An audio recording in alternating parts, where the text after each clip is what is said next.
Hey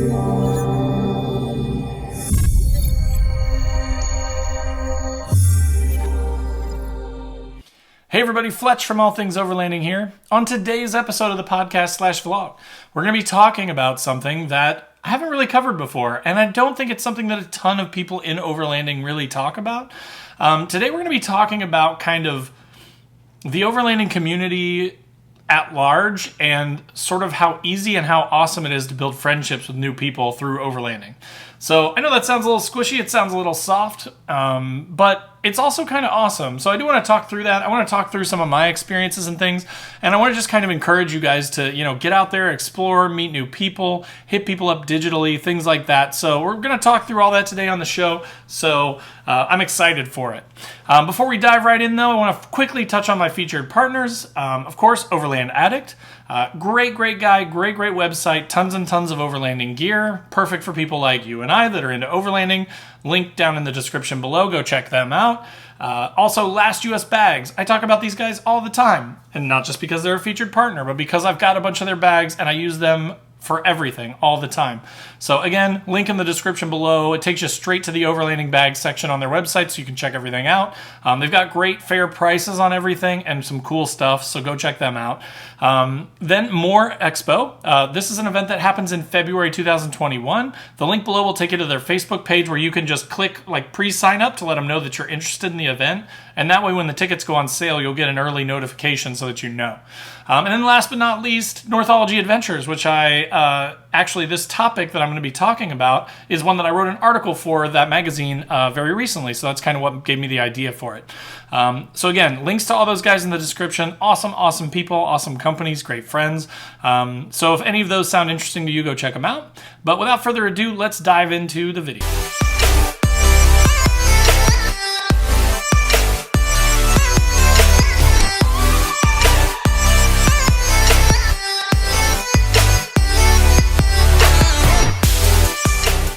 All right, guys, so as I mentioned in the intro, today we're going to be talking about building friendships through overlanding. So, I want to start by saying it's kind of funny to me because sometimes I feel like, and I don't know if you guys feel like this, but post up in the comments below and let me know what you think, if you associate with this or not.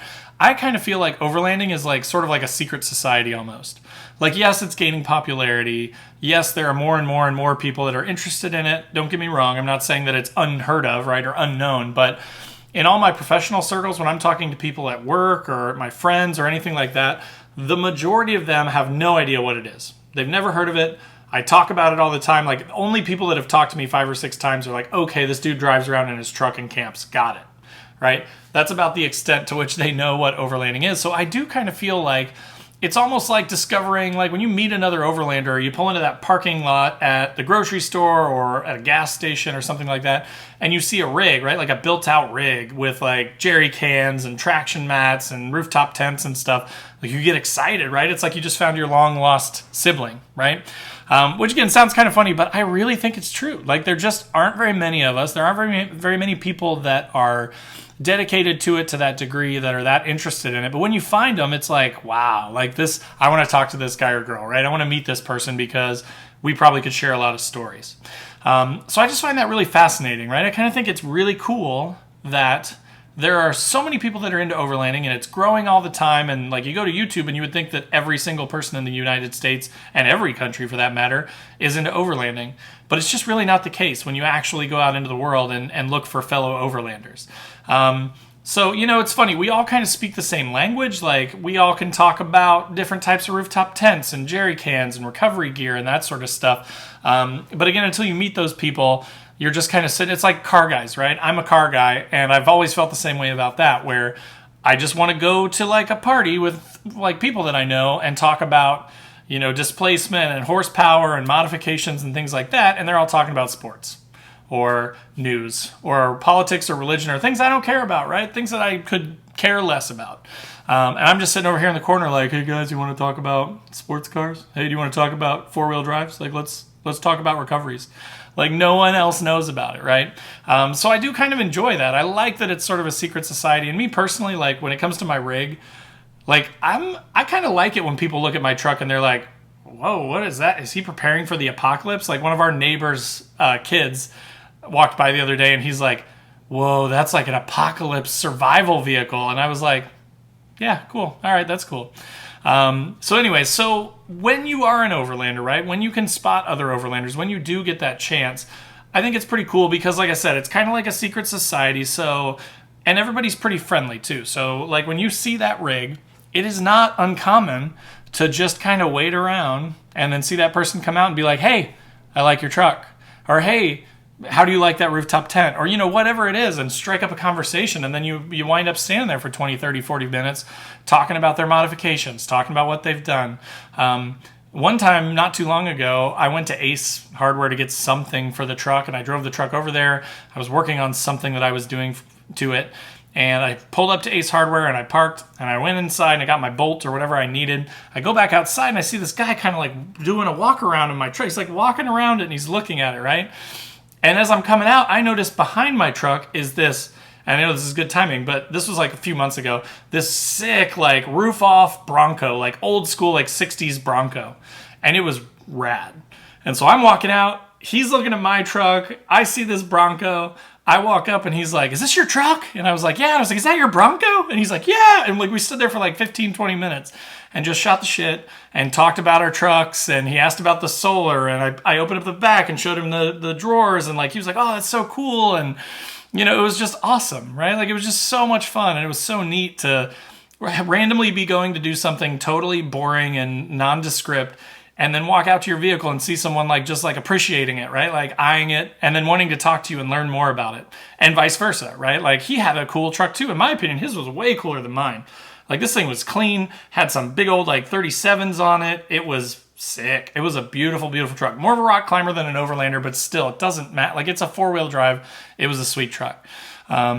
So that's the kind of stuff I'm talking about, right? But like everybody else around us in their Dodge minivans and their little Hyundai Optimas, were like looking at us like, why are these people standing in the middle of the parking lot for 20 minutes with these weird looking vehicles that, look like they're ready for the zombie apocalypse, right?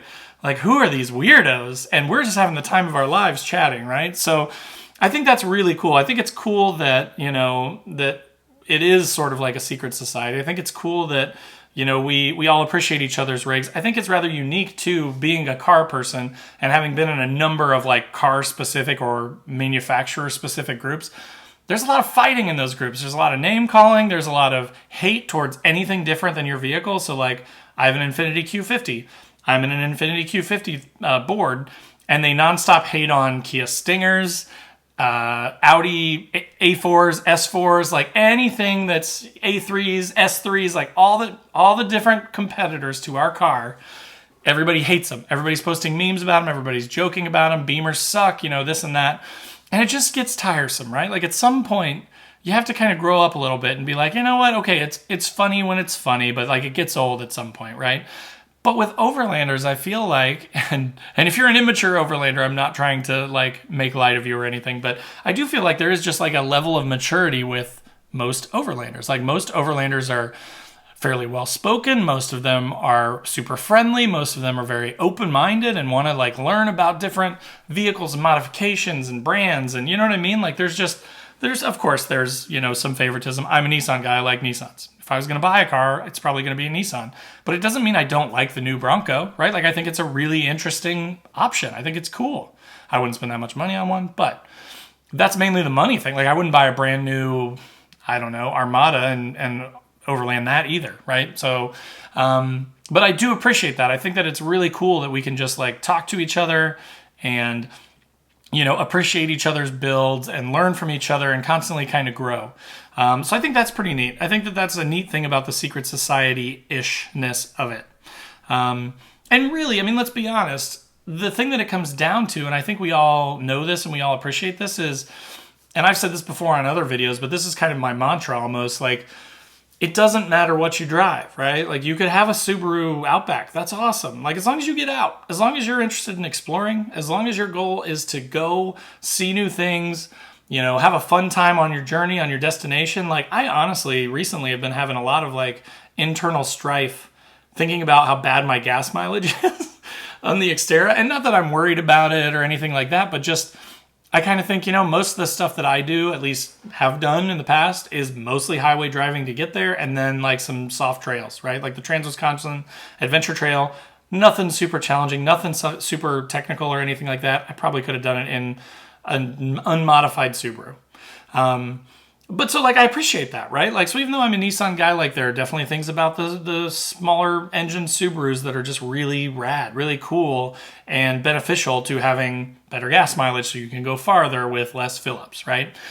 Or like vice versa, going the opposite direction, like a full size, like my buddy Cody has a big K5 Blazer truck, and it's huge. I mean, it looks like a monster truck, right? He's on like 37s or 40s or something ridiculous. Something that the tires are so big he can barely get the spare up on the back, and he's a big, tough guy. But so, like, I just think it's cool, right? I just think it's cool that we can all see rigs, we can all appreciate it, and the fact that we are getting out and we're exploring is what makes you an overlander, right? Like, there's a difference if I never went camping, if I never left my house and I had a big built-up rig, that's a little different, right? I'm not actually overlanding. And again, not to get super into semantics or, super technical with it. Like, I'm not going to say what does make you an overlander, what doesn't, because there's not really a cutoff. It's, in my opinion, it's that desire. And that's what connects us, right? So having a bunch of people that are interested in exploring, varying levels of technicality, varying levels of difficulty, varying levels of risk, right? But as long as you're into exploring, like, you're cool in my books. Like, even if you just go gravel stuff, but you do some dispersed camping, sweet. There has been a little bit of hate in some of the online forums for this picture of this awesome, I think it's beautiful, but it's like a lowered NSX with a rooftop tent, which is an odd combination, right? And it's not going to get you to a lot of places, but man, it sure would be a fun drive to get to your destination. And the fact that you can just pop a tent up on the roof is pretty cool too. So like, I say more power to the guy. Like, that's sweet. I wish I could afford that and my truck, and I'd be set. I'd be perfect. I'd have my sports car Overlander and my super capable technical stuff off-roader.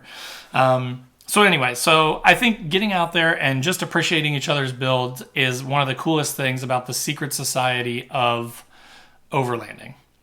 So next part, and I kind of barely touched on this, but the friendliness of overlanders, right? So that's another thing that I just think is really, really neat. The fact that you've got folks that go out and they do this overlanding thing, and no matter where you are, no matter what your situation is, I've seen people that did really dumb stuff that they should have known better than to do. But even so, despite that fact, whereas and no offense to off-road park people or, off-roaders, but a lot of the times I see people that do really dumb, bad stuff in an off-road park and people just kind of laugh at them and keep driving by them, right?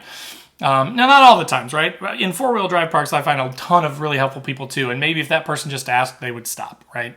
But more often than in an overlanding situation, those people just kind of, it's a controlled environment, right? So you don't have to, it's not like they're really stuck, like if they could call someone and get pulled out. But in overlanding, you might see someone, again, that did something really, really dumb, that clearly they had no recovery gear. They're in a stock 2000 Jeep Cherokee XJ with open diffs, and they went into a mud hole that's over their hood, right? Should have checked that out. Maybe not the smartest idea, but still, people will, even people that are on a timeline that have to get somewhere that, maybe they don't even have the best recovery gear, are still going to, most likely in an overlanding situation, they're going to stop. They're going to be helpful. They're going to offer to help. They're going to offer to help get you help, take you somewhere, that sort of stuff. So I've seen just countless stories of, hey, we came across this person and they were stuck in their Prius in this mud pit, and it took us 6 hours, but we got them out. And I just think that that's super cool, right? And that's been my experience too. I will tell you a story. So when I was first getting into overlanding, 3-4 years ago, I just bought my Xterra. I'd watched a few YouTube videos on overlanding, and I was like, this is my life. This is what I want to do. I want to be an overlander. I want to go on these crazy trips to Moab and Alaska and all over, and I want to do this cool stuff.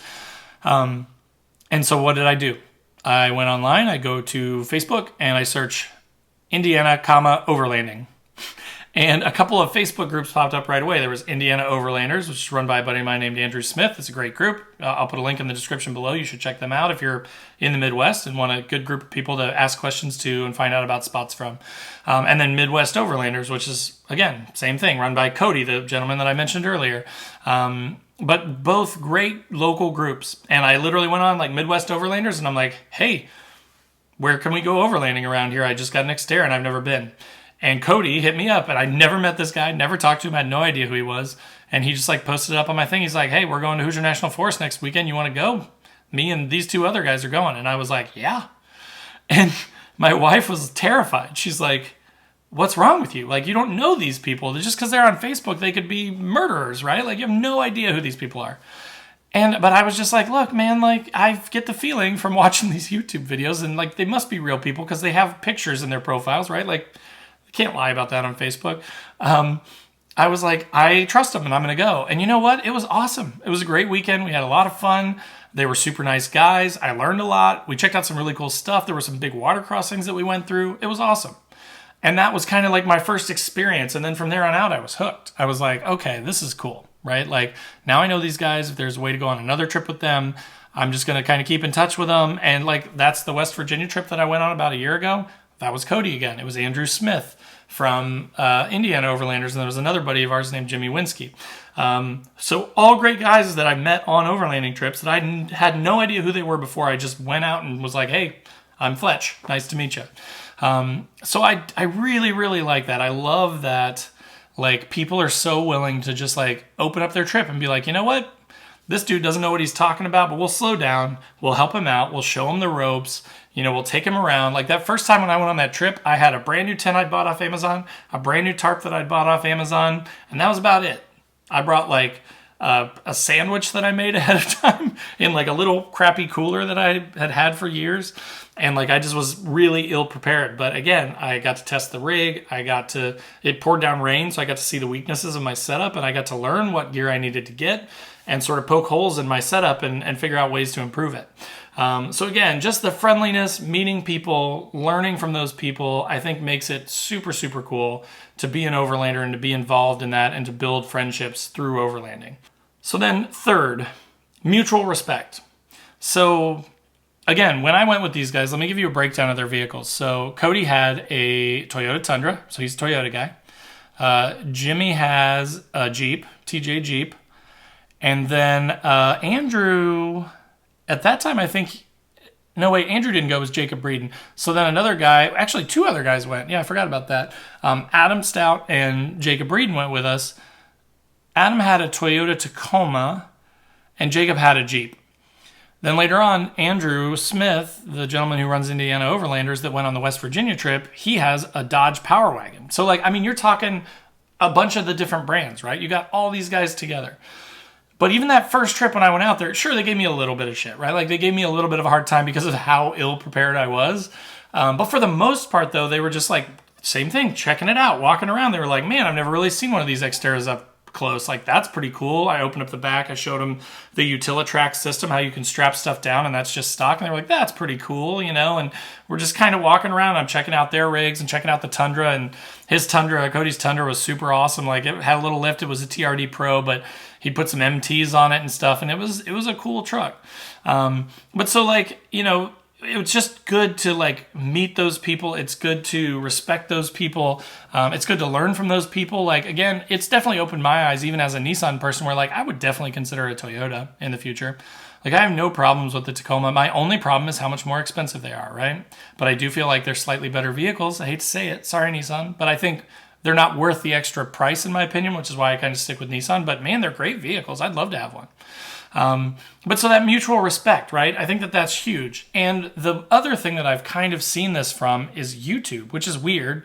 And I say this, talking to you guys, my audience, not to say like you have to go start your own YouTube channel and you have to dump months and years into like making all these videos and doing all this work and stuff. That's not what I'm saying. And I've encouraged this before. I've been flabbergasted, like surprised as heck that these YouTubers are so nice and so responsive. Now, not all of them are, right? There are quite a few that will never ever write you back or never reply to a comment and stuff. I try to reply to every single comment. Like, I go in and I just check unread comments and I try and go through, and even if it's just a, hey, thanks for the comment, yep, great point, I agree, every day I try and respond to everybody. But that seems to be more of the rule than the exception, right? So if you have a overlanding YouTuber that you like, if you like my channel, please come and hit me up in the comments. Like, ask me questions. I would love to answer questions. I love chatting with you guys.